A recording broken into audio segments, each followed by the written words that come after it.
Hello everyone, and welcome back to our new video. When you spot a wrong turn instruction, a missing street, or an incorrect name in Waze, you can fix it directly through the Waze map editor. The key is understanding whether the issue is caused by map data or a map problem from a partner feed. So in today's small tutorial, we want to go through how to actually fix a road error in Waze, fast and easy as usual. Let's get started. First and first, identify the problem.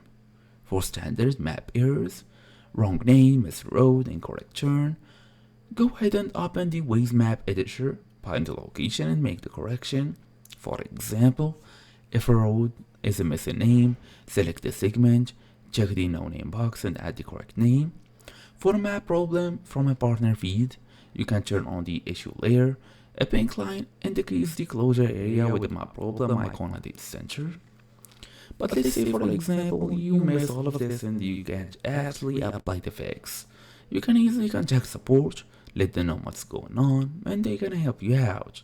Otherwise, go ahead and apply the fix yourself.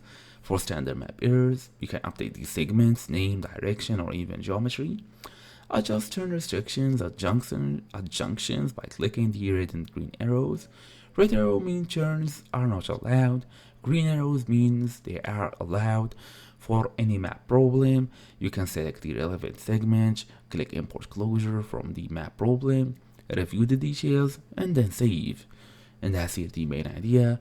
So thank you all for watching. I'll see you all in the next video.